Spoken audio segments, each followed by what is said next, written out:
வெற்றி வாழ்வு திருச்சபையினுடைய காலை ஆராதனைக்கு வந்திருக்கிற உங்கள் யாவரையும் நம்முடைய ஆண்டவரும் ரட்சகருமாக இயேசு கிறிஸ்துவின் நாமத்தினாலே வாழ்த்தி வரவேற்கிறேன்.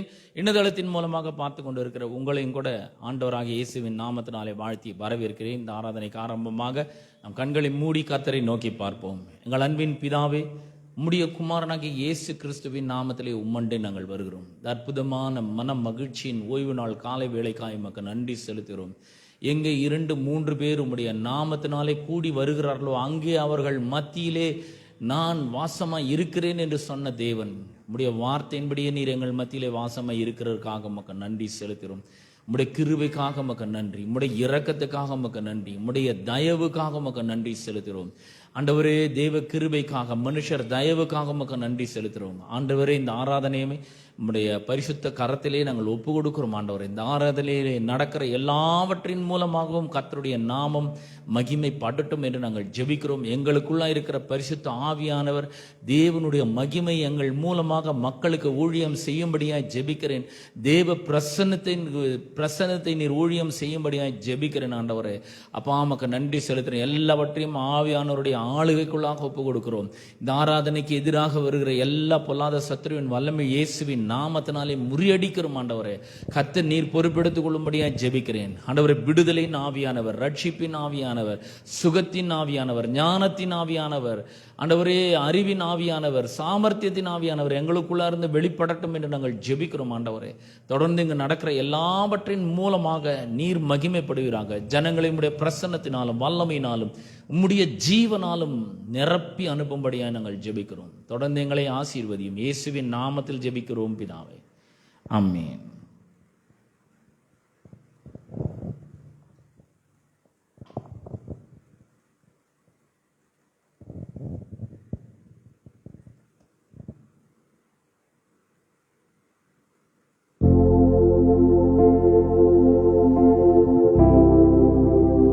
ஹல்லேலூயா. எல்லா நாமத்திற்கும் மேலான ஒரு நாமம் இயேசுவின் நாமம். இந்த இயேசு என்ற நாமத்தை நாம் நம்முடைய வாயினாலே உச்சரிக்கும் பொழுது நோய்கள் நீங்கும், பேய்கள் ஓடும், கட்டுகள் முறியும். ஆமென். அவர் நாமத்தில் மன்னிப்பு உண்டு, அவருடைய நாமத்தில் ரட்சிப்பு உண்டு, அவருடைய நாமத்தில் அற்புதம் உண்டு, அவருடைய நாமத்தில் அதிசயம் உண்டு. நமக்கு எதிராய் தீமை யாராவது செய்ய வந்தால் கூட அவருடைய நாமத்தை நாம் உச்சரிக்கும் பொழுது அந்த தீமை நன்மையாக மாறும். அவர் நாமத்தில் நம்முடைய காரியங்கள் எல்லாம் வாய்க்கும். ஹல்லேலூயா. அவருடைய நாமத்தில் பரிசுத்தம் உண்டு, அவருடைய நாமத்தில் நித்திய ஜீவன் உண்டு. ஆகவே இயேசு என்ற நாமம் மாத்திரம் போதும், நம்முடைய வாழ்க்கையிலே எல்லாவற்றையும் ஜெயிக்க முடியும். ஆமென். இந்த வல்லமையான நாமத்தை குறித்ததான ஒரு பாடல், இந்த பாடலை பாடி நாம் தேவனை ஆராதிப்போம்.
கட்டுகள் முறியும். நாம் விடுதலை அடைவதற்கென்று வேறே நாமம் நமக்கில்லையே. நாம் விடுதலை அடைவதற்கென்று வேறே நாமம் நமக்கில்லையே. அவர் நாமம் இயேசு கிறிஸ்து, அவர் நாமம் இயேசு கிறிஸ்து, அவர் நாமம் இயேசு கிறிஸ்து, அவர் நாமம் இயேசு கிறிஸ்து.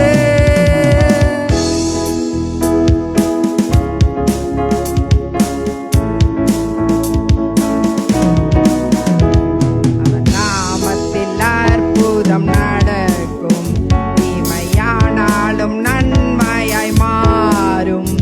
அவர் நாமத்தில் அற்புதம் நடக்கும், தீமையானாலும் நன்மையாய் மாறும். நம் காரியம் வாய்ப்பதற்கென்று வேறே நாமம் நமக்கில்லையே. நம் காரியம் வாய்ப்பதற்கென்று வேறே நாமம் நமக்கில்லையே. அவர் நாமம், அவர் நாமம் இயேசு கிறிஸ்து, அவர் நாமம் இயேசு கிறிஸ்து, அவர் நாமம் இயேசு கிறிஸ்து, அவர் நாமம் இயேசு கிறிஸ்து.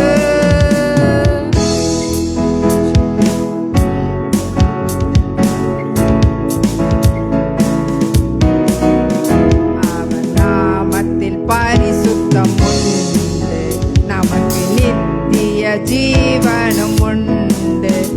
அவர் நாமத்தில் பரிசுத்தம் உண்டு, நமக்கு நித்திய ஜீவனும் உண்டு. நித்தம் அவரோடு வாழ்வதற்கென்று வேறே நாமம் நமக்கில்லையே. நித்தம் அவரோடு வாழ்வதற்கென்று வேறே நாமம் நமக்கில்லையே. அவர் நாமம், நாமம் இயேசு கிறிஸ்து, அவர் நாமம் இயேசு கிறிஸ்து, அவர் நாமம் இயேசு கிறிஸ்து, அவர் நாமம் இயேசு கிறிஸ்து. வானத்திலும் இந்த பூமியிலும் வல்லமையான ஒரு நாமம் உண்டு. வானத்திலும் இந்த பூமியிலும் வல்லமையான ஒரு நாமம் உண்டு. மனுஷருக்குள்ளே வல்லமையான இயேசுவின் நாமம் அது.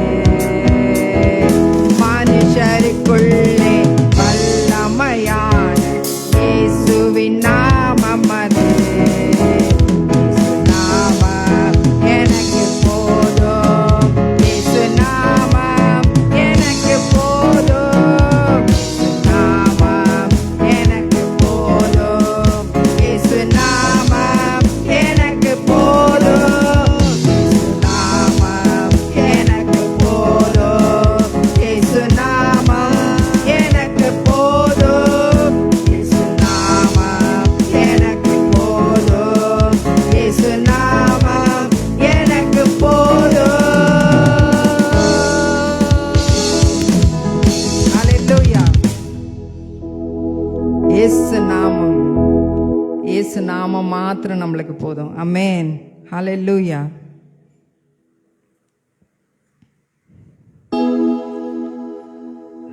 கர்த்தர் நல்லவர், அவர் கிருபை என்றும் உள்ளது. தேவனுடைய கிருபை மகா பெரியது. அவருடைய அன்பை அறியத்தக்கதான அந்த கிருபை நமக்கு கொடுக்கப்பட்டிருக்கிறது. நித்திய ஜீவனை நாம் பெற்றுக்கொள்வதற்காக அந்த கிருபை நமக்கு கொடுக்கப்பட்டுள்ளது. அவருடைய வார்த்தையின் மூலமாய் நம்முடைய வியாதிகள், வேதனைகள் எல்லாவற்றையும் அவர் தீர்த்திருக்கிறார். அவர் நம்முடைய வைத்தியராய் இருக்கிறார். இந்த உலகத்திலே நமக்கு சார்ந்து கொள்ள வேறு யாருமே இல்லை, இயேசுவை தவிர. ஆமென். ஹல்லேலூயா. இயேசுவை மாத்திரம் நாம் பற்றி கொண்டோம் என்று சொன்னால் இந்த உலகத்திலே நாம் எல்லாவற்றையும் ஜெயிக்க முடியும். நமக்கு எல்லாமே சாத்தியமாகும். ஆமென், அல்லேலூயா.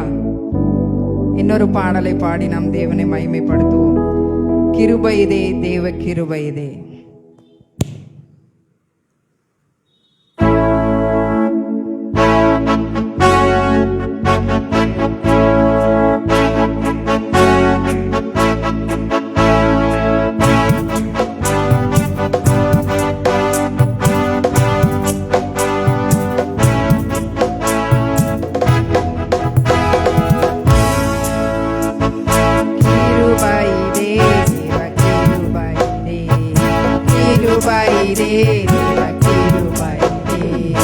தாங்கி நடத்தியதே இயேசுவிலே பொன்னேசரிலே அகமகிழ்ந்தே நாம் ஆனந்திப்போம். இயேசுவிலே பொன்னேசரிலே அகமகிழ்ந்தே நாம் ஆனந்திப்போம். கிருபையிலே தேவ கிருபையிலே, கிருபையிலே தாங்கி நடத்தியதே இயேசுவிலே பொன்னேசரிலே அகமகிழ்ந்தே நாம் ஆனந்திப்போம். இயேசுவிலே பொன்னேசரிலே அகமகிழ்ந்தே நாம் ஆனந்திப்போம்.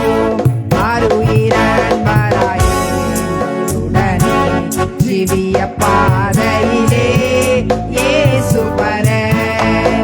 அருயிரன்பராயே உடனே ஜீவிய பாதையிலே அனுதினமோ வழி நடந்தே அவரது நாமத்தில் காத்தரே. அனுதினமோ வழி நடந்தே அவரது நாமத்தில் காத்தரே.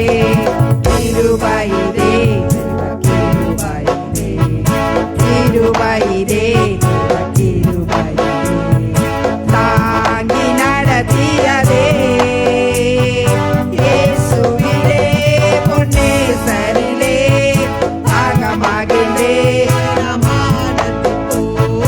இயேசுவிலே பொன்னேசரிலே அகமகிழ்ந்தே நாம் ஆனந்திப்போம். அன்பின் அகலமும் நீளமும்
கிருபையிலே கிருபையிலே தாங்கி நடத்தியதே இயேசுவிலே ஒன்னே சரிலே ஆகமாகின்றே நம் ஆனந்திப்போம் இயேசுவிலே ஒன்னே சரிலே ஆகமாகின்றே நம் ஆனந்திப்போம் வார்த்தையினால் அவர்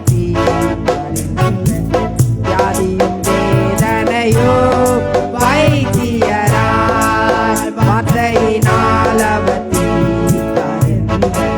வியாதியும் வேதனையும் இயேசுவல்லால் சார்ந்திடவோ இகமதில் வேற மத்தாரும் இல்லை இயேசுவல்லால் சார்ந்திடவோ இகமதில் வேற மக்காரும் இல்லை கிருபையிலே கிருபையிலே கிருபையிலே கிருபையிலே தாங்கி நடத்தியதே இயேசுவிலே பொன்னே சரிலே ஆகமாகிலே நம் ஆனந்திப்போம் இயேசுவிலே பொன்னே சரிலே ஆகமாகிலே நம் ஆனந்திப்போம் இயேசுவிலே பொன்னே சரிலே ஆகமாகிலே நம் ஆனந்திப்போம் இயேசுவிலே பொன்னே சரிலே ஆகமாகிலே நம் ஆனந்திப்போம். ஹல்லேலூயா ஹல்லேலூயா. கரங்களை தட்டி நம் தேவனை மகிமைப்படுத்துவோம். நாம் அனைவரும் எழுந்து நின்று தேவனை ஆராதிப்போம். முழு உள்ளத்தோடு, முழு மனதோடு, முழு பலத்தோடு நம்முடைய ஜீவன் உள்ளவரை நாம் தேவனை ஆராதிப்போம்.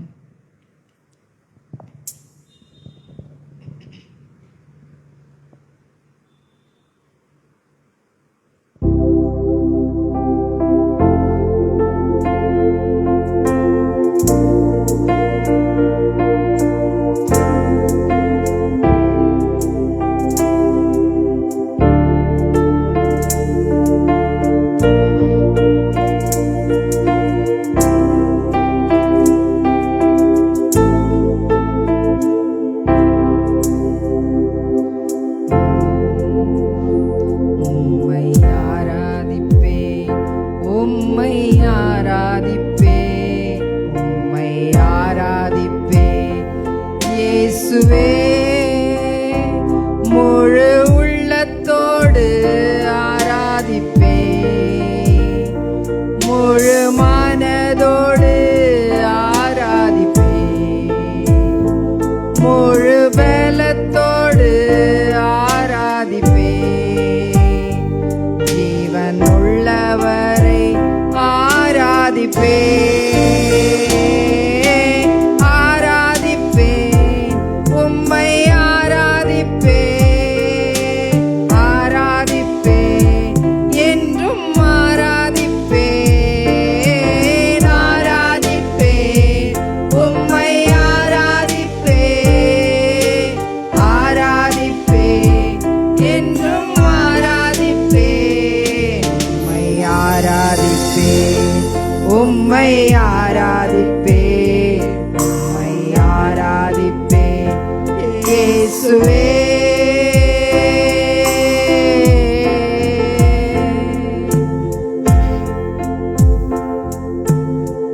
யெகோவா நீரே ஆராதிப்பேன் நான், திரியேக தேவனை ஆராதிப்பேன்.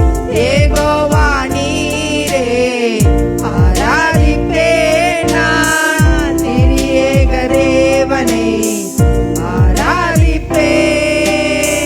பரிசுத்தரை என்றும் ஆராதிப்பேன் நான், எங்கும் நிறைந்தவரை ஆராதிப்பேன். பரிசுத்தரை என்றும் ஆராதிப்பேன் நான், எங்கும் நிறைந்தவரை ஆராதிப்பேன். உம்மை ஆராதிப்பேன், உம்மை ஆராதிப்பேன், ஆராதிப்பே, உம்மை ஆராதிப்பே இயேசுவே.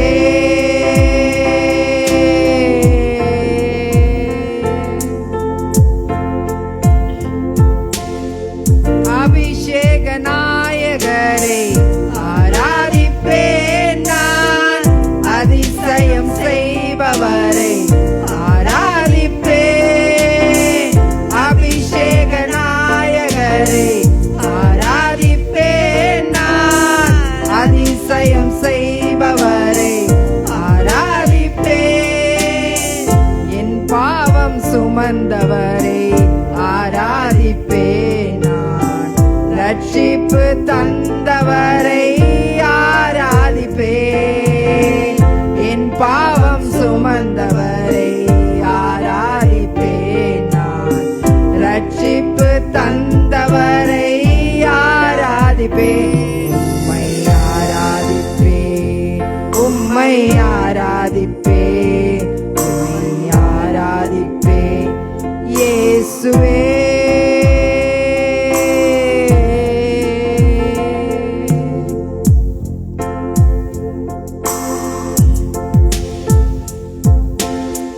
வல்லமை உள்ளவரை ஆராதிப்பேன் நான், கண்ணீரை துடைப்பவரை ஆராதிப்பேன். வல்லமை உள்ளவரை ஆராதிப்பேன் நான், கண்ணீரை துடைப்பவரை ஆராதிப்பேன். என் ஜெபம் கேட்பவரை ஆராதிப்பேன் நான், என்னோடு இருப்பவரை ஆராதிப்பேன். என் ஜெபம் கேட்பவரை ஆராதிப்பேன் நான், என்னோடு இருப்பவரை ஆராதிப்பேன். உம்மை ஆராதிப்பேன், உம்மை ஆராதிப்பேன், உம்மை ஆராதிப்பேன் இயேசுவே.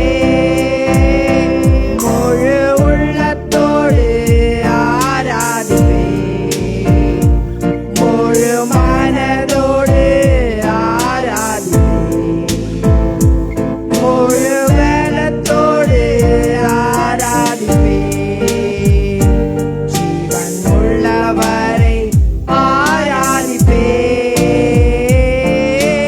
ஆராதிப்பேன், உம்மை ஆராதிப்பேன், ஆராதிப்பேன், என்றும் ஆராதிப்பேன், ஆராதிப்பேன், உம்மை ஆராதிப்பேன், ஆராதிப்பேன், என்றும் ஆராதிப்பேன், ஆராதிப்பேன், உம்மை ஆராதிப்பேன், ஆராதிப்பேன், என்றும் ஆராதிப்பேன், ஆராதிப்பேன், உம்மை ஆராதிப்பேன், ஆராதிப்பேன், என்றும் ஆராதிப்பேன். உம்மை ஆராதிப்பேன், உம்மை ஆராதிப்பேன் இயேசுவே.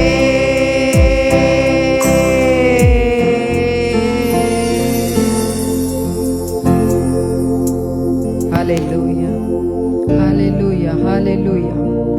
நன்றியோடு உம்மை துதிக்கிறோம் அப்பா, ஸ்தோத்தரிக்கிறோம் ஆண்டவரே, நன்றி செலுத்துகிறோம் அப்பா. உம்மை ஆராதிக்கிறோம் தகப்பனே, உமக்கு நன்றி செலுத்துகிறோம், நன்றி செலுத்துகிறோம் ராஜா. வல்லவரே, நல்லவரே, போதுமானவரே, வாக்கு மாறாதவரே, ஒருவராய் பெரிய காரியங்களை செய்கிற எங்கள் அன்பின் தேவனே, உம்மை நன்றியோடு துதிக்கிறோம், ஸ்தோத்தரிக்கிறோம் ராஜா. இந்த அருமையான காலை வேளைக்காய் நன்றி செலுத்துகிறோம்.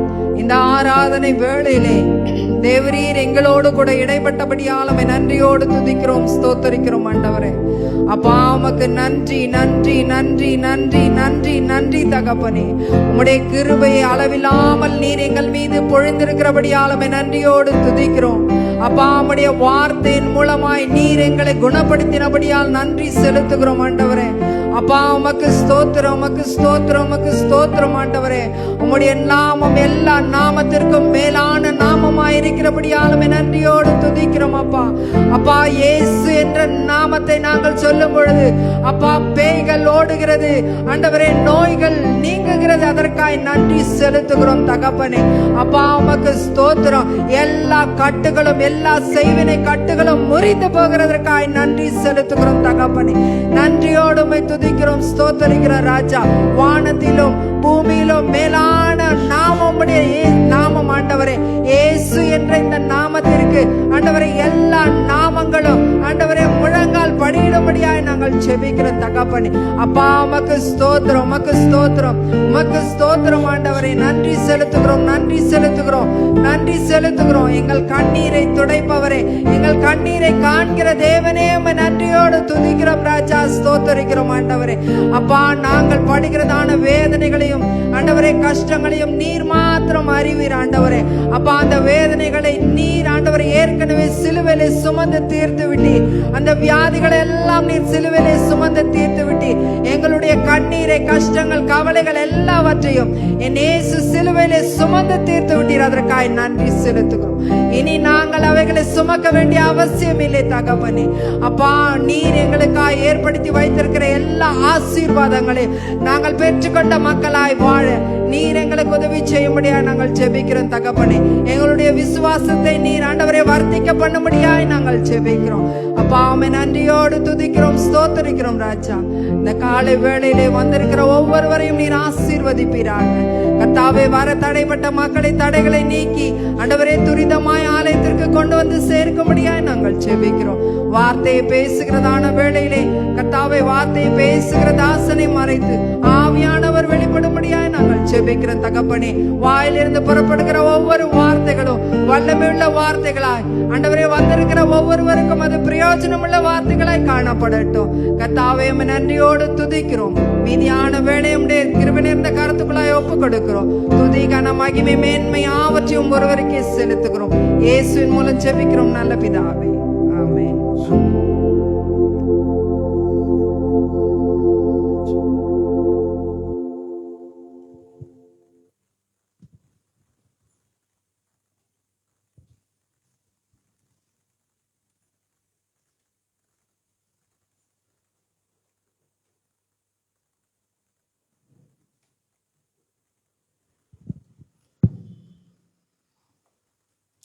பிரியமானவர்களே, நாம் இப்பொழுது காணிக்கையும் தசமபாகத்தையும் ஆண்டவருடைய ராஜ்யத்தில் நாம் விதைக்கும்படி இப்போ வந்திருக்கிறோம். விதைக்கிறதுக்கு முன்பாக நாம் ஏன் விதைக்க வேண்டும், எப்படிப்பட்ட ஒரு மனப்பான்மையோடு நாம் விதைக்க வேண்டும் என்று அறிந்து கொண்டு நாம் செயல்பட வேண்டும் என்று தேவன் விரும்புகிறார். என்றால் வேதம் சொல்லுகிறது, என் ஜனங்கள் அறிவில்லாமல் சங்காரமாகிறார்கள். ஆகவே இந்த பணத்தை குறித்த அறிவு தேவன் என்ன சொல்லியிருக்கிறார் வேதத்தின் அடிப்படையில் ஏன் அவருடைய ராஜ்யத்தில் விதைக்கிறோம் என்பதை நாம் கற்றுக்கொண்டு செயல்படுத்த வேண்டும் என்று தேவன் விரும்புகிறார். ஆகவே ஆதியாகமும் 8ஆம் அதிகாரம் 22, பூமி உள்ள நாளளவும் விதைப்பும் அறுப்பும் சீதளமும் உஷ்ணமும் கோடைக்காலமும் மாரிக்காலமும் பகலும் இரவும் ஒழிவதில்லை என்று தம்முடைய உள்ளத்தில் சொன்னார். பிரியமானவர், நாம் எதன் அடிப்படையில் இந்த காணிக்கையை நாம் செலுத்துகிறோம் அப்படி என்றால் விதைப்பு அறுப்பு என்கிற பிரமாணத்தின் மூலியமாக நாம் இந்த காணிக்கைகளை செலுத்துகிறோம். ஏன் அந்த விதைப்பு அறுப்பு என்ற பிரமாணத்தை தேவன் திருச்சபையில் வைத்திருக்கிறார் அப்படி என்றால், ஆண்டவரை சொந்த இரட்சகராக ஏற்றுக்கொண்ட நாம் ஆசீர்வதிக்கப்படும்படி பண விஷயத்தில் பெருகும்படி ஆண்டவர் விரும்புகிறார். ஆகவே இந்த திருச்சபையில் இந்த விதைப்பு அறுப்பு என்கிற பிரமாணத்தை வச்சிருக்கிறதுனால இந்த விதைப்பு அறுப்பு என்கிற பிரமாணத்தை நாம் கேள்விப்பட வேண்டும், ஏற்றுக்கொள்ளப்பட வேண்டும், விசுவாசிக்கப்பட வேண்டும். 4வது செயல்படுத்தணும். இந்த 4ம் தொடர்ந்து ஒன்றுக்கொன்று செயல்படுத்துகிறதாய் இருக்கிறது. ஆகவே நாம் இதன் அடிப்படையில் நாம் செய்ய வேண்டும் என்று தேவன் விரும்புகிறார். அதாவது இந்த விதைப்பு அறுப்பு என்கிற பிரமாணம் இயற்கைக்கு அப்பாற்பட்டு, நாம் இந்த இயற்கைக்கு உட்பட்டு இந்த உலகத்தில் நாம் வாழ்கிறோம். கர்த்தர் ஏன் முக்கியமாக இந்த விதைப்பு அறுப்பு என்கிற பிரமாணத்தை வச்சிருக்கிறார் அப்படி என்றால், இந்த உலகத்தில் பாவம் இருக்கிறது, சாபம் இருக்கிறது. இந்த இந்த உலகம் விழுந்து போன உலகம். ஆனால் கர்த்தர் நம்மை அதிலிருந்து ரட்சித்து இருக்கிறார். அவங்களுக்கும் நமக்கும் ஒரு பெரிய ஒரு வித்தியாசத்தை காண்பிக்கும்படி, எந்த விஷயத்தில்? பண விஷயத்தில். இடம் கொண்டு பெருக வேண்டும் என்று தேவன் விரும்புகிறார். ஆகவே நாம் இந்த ஆவிக்குரிய பிரமாணத்தின் மூலியமாக இந்த விதைப்பு அறுப்பு என்கிற பிரமாணத்தை நாம் செயல்படுத்துகிறதுனால நம்மளுக்கு ஒரு குறைவும் இருக்காது என்பது தேவன் கற்றுக் கொடுக்கிறார். வேதமும் அதை நமக்கு கற்றுக் கொடுக்கிறது. பவுல் இதை கொரிந்து சபைக்கு எழுதுகிறார். 2 கொரிந்தியர் 9ஆம் அதிகாரம் 6ஆம் வசனம், 7ஆம் வசனம், 8ஆம் வசனம். பின்பு நான் சொல்லுகிறது என்னவெனில், சிறுக விதைக்கிறவன் சிறுக அறுப்பான், பெருக விதைக்கிறவன் பெருக அறுப்பான். பவுல் பாருங்க, இந்த விதைப்பு அறுப்பு என்கிற பிரமாணத்தை எப்படி ஜனங்கள் கொடுக்க வேண்டும், எப்படிப்பட்ட மனப்பான்மையோடு கொடுக்க வேண்டும் என்று தேவன் விரும்புகிறார் சொல்லுகிறார். பாருங்க, சிறுக விதைக்கிறவன் சிறுக அறுப்பான், பெருக விதைக்கிறவன் பெருக அறுப்பான். ஏன் இந்த விதைக்கிறத பற்றி வேதம் எப்படி சொல்லுகிறது, பவுல் இந்த கொரிந்து சபைக்கு எழுதியிருக்கிறார் அப்படின்றால், இந்த உலகத்தில் பாவத்தின் மூலியமாக சாபம் வந்தது. சாபத்தின் மூலியமாக ஏழ்மை இருக்கு. இந்த ஏழ்மை மத்தியில், பஞ்சத்தின் மத்தியில், வறட்சியின் மத்தியில் கர்த்தர் என்ன பண்ணுகிறார் என்றால், நம்மை தூக்க வேண்டும் என்று விரும்புகிறார். நாம் ரட்சிக்கப்பட்டிருக்கிறோம், ஆண்டவரை சொந்த ரட்சகராக ஏற்றுக்கொண்டிருக்கிறோம், அவர் நமக்காக ரத்தத்தை சிந்திருக்கிறார், நம்முடைய பாவம் மன்னிக்கப்பட்டிருக்கிறது, நம்ம ஏழ்மையிலிருந்து விடுதலையாக்கி இருக்கிறார், நமக்கு சுகத்தை கொடுத்திருக்கிறார். இது எல்லாவற்றையும் செய்த அவர் ஒரு காரியத்தை மட்டும் நம்ம செய்ய சொல்றார். ரட்சிக்கப்பட்ட பின்பு விசுவாசிகளாகிய நாம் இந்த விதைப்பு அறுப்பு என்கிற பிரமாணத்தை உடையவர்களாக இருக்க வேண்டும். ஏன்னா தேவனுக்கும் நமக்கும் ஒரு தொடர்பு இருக்க வேண்டும் என்று விரும்புகிறார். அவரால் எல்லாம் செய்ய முடியும். மனுஷன் கேட்கறதுக்கு முன்னமே எல்லாவற்றையும் அறிந்த தேவன் இல்லையா? ஒரு மனுஷனை உண்டாக்க போறாரு. அந்த மனுஷனுக்காக எல்லாவற்றையும் இந்த பூமியை உண்டாக்குறாரு, வானத்தை உண்டாக்குறாரு, தண்ணி, காற்று, அதில் உள்ள குடிகள், ஜீவ ஜந்துக்கள் எல்லாம் பார்த்தீங்கன்னா இந்த ஒரு மனுஷனுக்கு, யாருக்கு? ஆதாமுக்கு. அப்போ அவரால் செய்ய முடியும். அப்போ இது பாருங்க, இந்த பணம் பெருக்க விஷயத்தில் ஏதோ மேஜிக் மாதிரி நடந்துடாது, ஏதோ நடக்கட்டும் அப்படின்னு இல்லை. விசுவாசிகளாகிய நாம் இந்த பணம் பெருக்கம் என்ற பிரமாணத்தை நம்முடைய வாழ்க்கையில் ஆக்டிவேட் பண்ணும்படி தேவன் உதவி செய்கிறார்.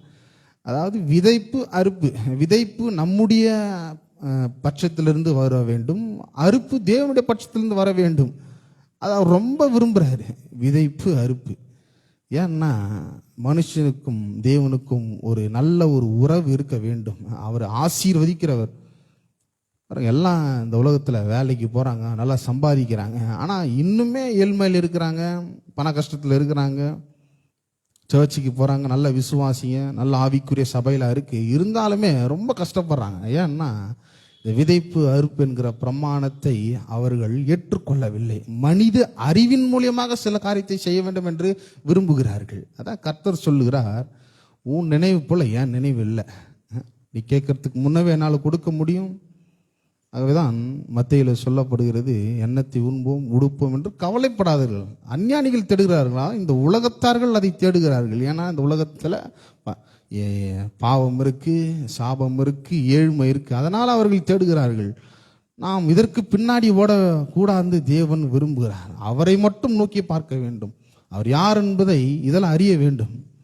பாருங்க, ஏழை அப்படின்னு சிம்பிளா ஒரு வார்த்தை சொல்லப்படுகிறது இல்லையா? அந்த பழைய ஏற்பாட்டில் ஏழைகளை ஆதரிக்கும்படி தேவன் கற்றுக் கொடுக்கிறார் இஸ்ரவேல் ஜனங்களுக்கு, உடன்படிக்கை ஜனங்களுக்கு. எல்லாம் பாருங்க, அவர்கள் நிலத்தில் விதைக்கும் பொழுது எல்லா விதத்திலும் அறுத்து நீங்கள் வீட்டுக்கு எடுத்துகிட்டு போயிடக்கூடாது, கொஞ்சம் சிலதை வச்சுட்டு போங்க.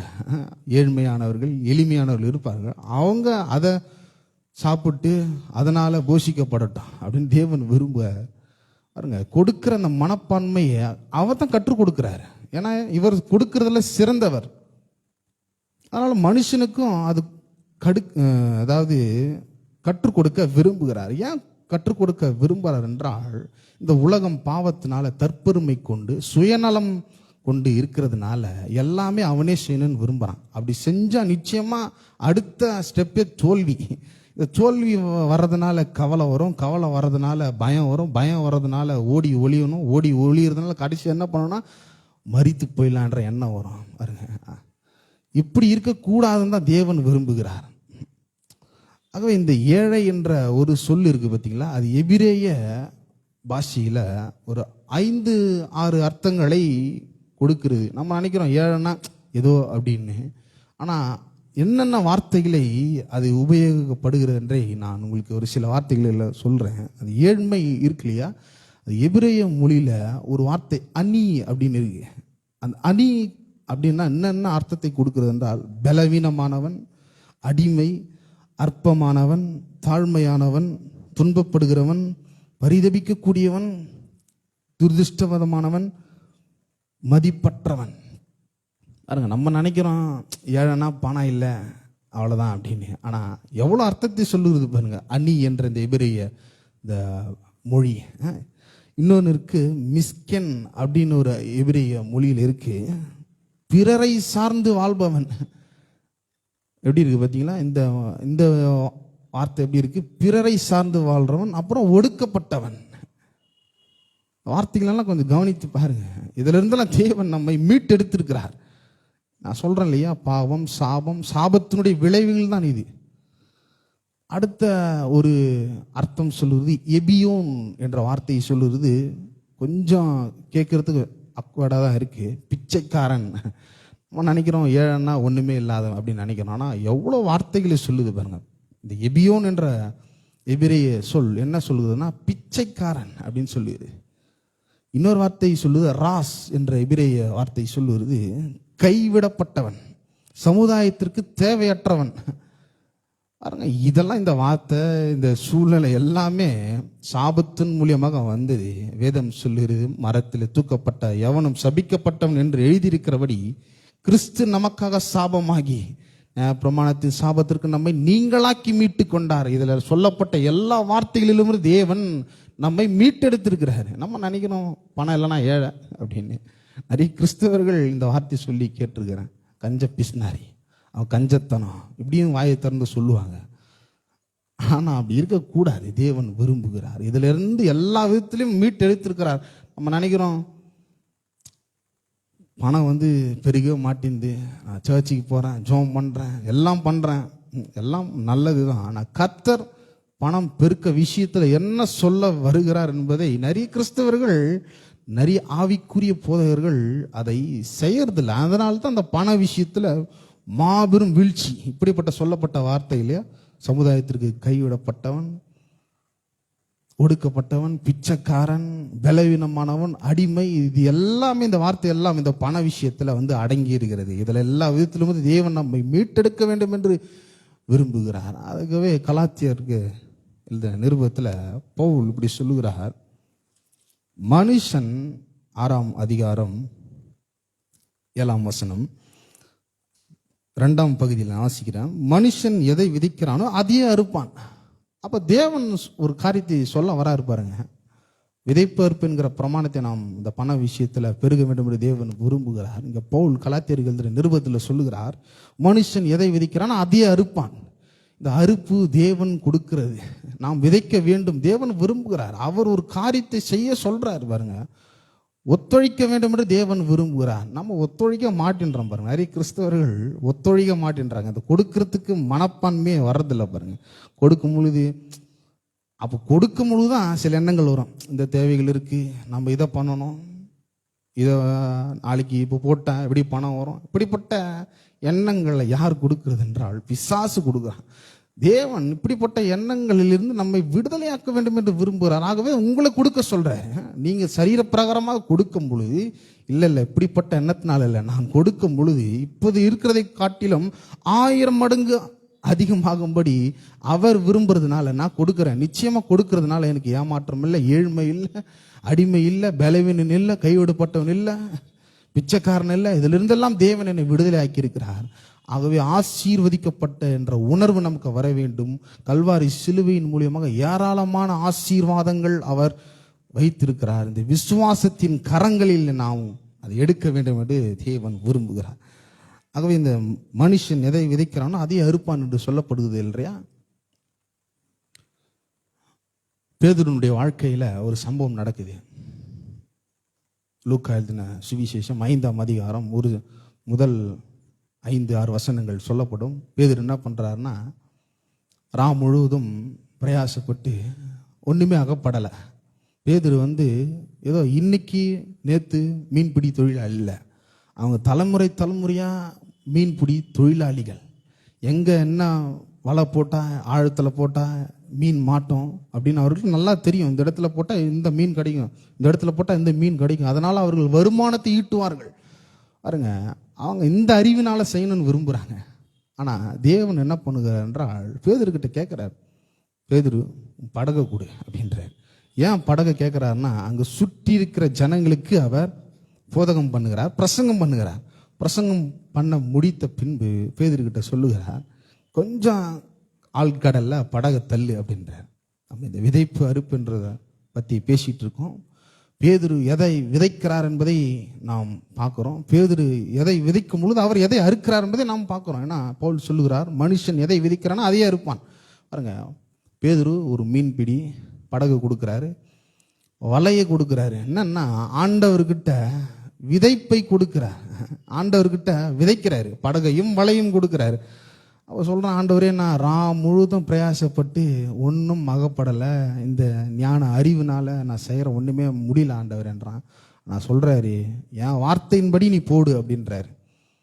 அப்போ அவருடைய வார்த்தையின்படி இந்த விதைப்பு அறுப்புங்கிற பிரமாணத்தை பேதுரு செயல்படுத்தும் பொழுது அவங்க வலை கிழியத்தக்கதாக மீன்களை பிடித்தார்கள், மிகுதியான மீன்களை பிடித்தார்கள். மற்ற பார்ட்னர்ஸ், மற்ற நண்பர்களையும் கூப்பிடுறாங்க, வாங்க பிடிக்க முடியல அப்படின்னு.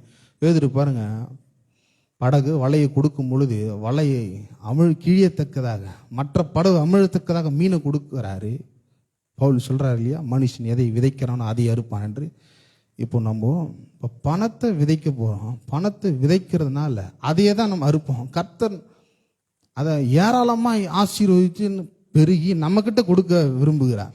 இயேசுனுடைய கரத்தில் 5 அப்போ 2 மீன்கள் கொடுக்கப்படுகிறது. அது என்ன பண்ணுறாருன்னா, என்கிட்ட கொண்டு வான்றார். கொண்டு அதை ஆசீர்வதித்து ஜனங்களுக்கு பரிமாறும்படி செய்கிறார்.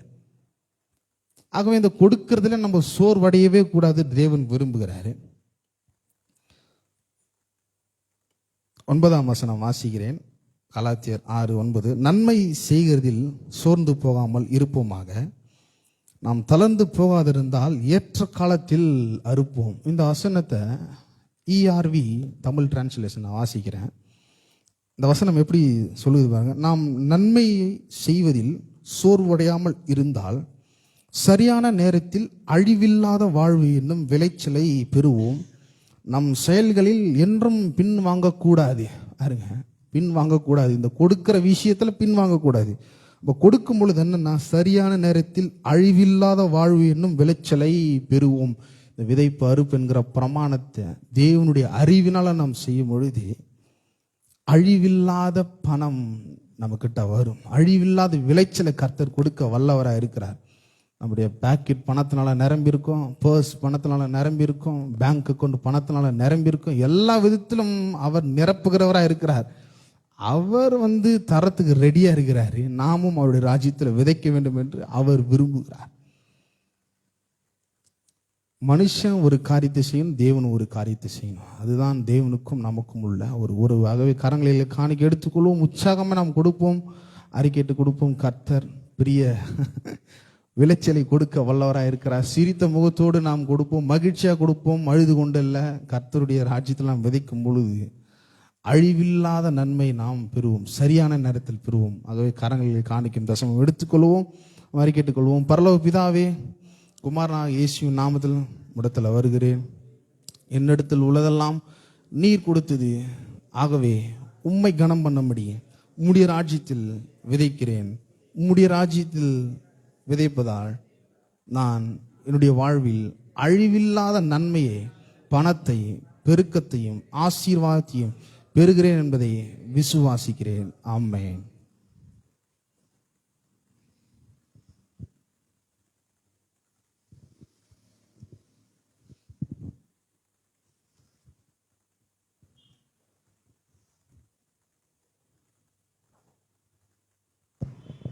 நாம் அனைவரும் எழுந்து நின்று சங்கீதம் மாறி மாறி வாசிப்போம்.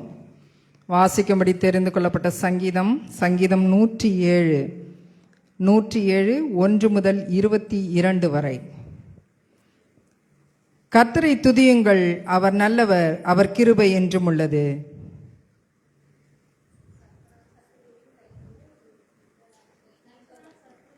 கிழக்கிலும் மேற்கிலும் வடக்கிலும் தெற்கிலும் உள்ள பல தேசங்களிலும் இருந்து சேர்க்கப்பட்டவர்கள் அப்படி சொல்ல கடவர்கள். பசியாகவும் தாகமாகவும் ஆத்துமா தொய்ந்ததாகவும் அலைந்து திரிந்தார்கள்.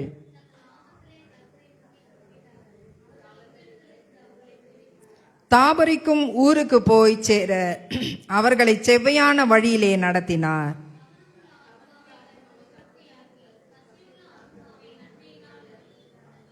அவருடைய கிருபை நிமித்தமும் மனுபுத்திரருக்கு அவர் செய்கிற அதிசயங்களின் நிமித்தமும் அவரை துதிப்பார்களாக.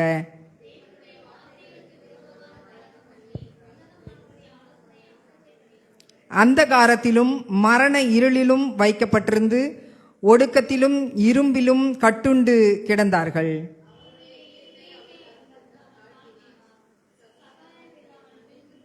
தங்கள் ஆபத்திலே கர்த்தரை நோக்கி கூப்பிட்டார்கள். அவர்கள் இக்கட்டிலிருந்து அவர்களை நீங்களாக்கி இரட்சித்தார்.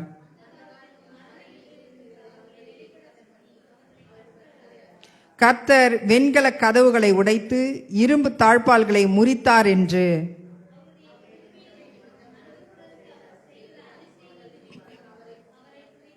நிர்மூடர் தங்கள் பாதக மார்க்கத்தாலும் தங்கள் அக்கிரமங்களாலும் நோய் கொண்டு ஒடுங்கி போகிறார்கள்.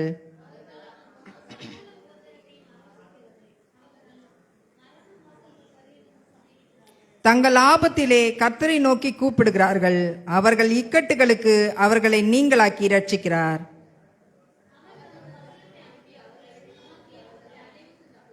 அவர்கள் கர்த்தரை அவருடைய கிருபை நிமித்தமும் மனுபுத்திரருக்கு அவர் செய்கிற அதிசயங்களின் நிமித்தமும் துதித்து, நாம் அனைவரும் சேர்ந்து வாசிப்போம். ஸ்தோத்திர பலிகளை செலுத்தி அவருடைய கிரியைகளை ஆனந்த சத்தத்தோட விவரிப்பார்களாக. வாசிக்க கொடுக்க வேத பாடம் வாசித்து முடிந்தாயிற்று. தேவனே உமக்கு மகிமை உண்டாவதாக. ஆமேன்.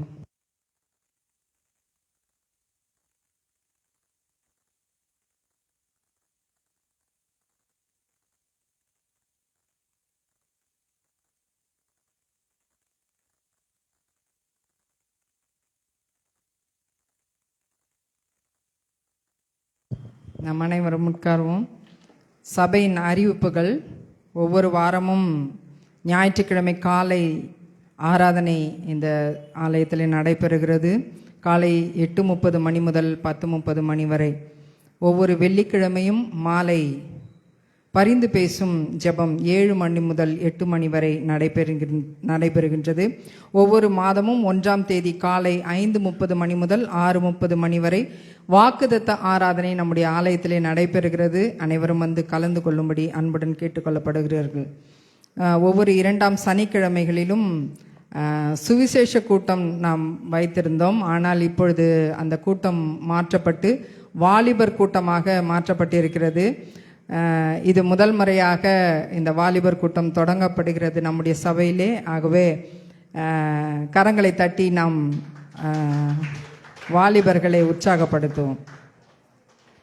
நேரம் பிறகு நாங்கள் அறிவிக்கின்றோம்.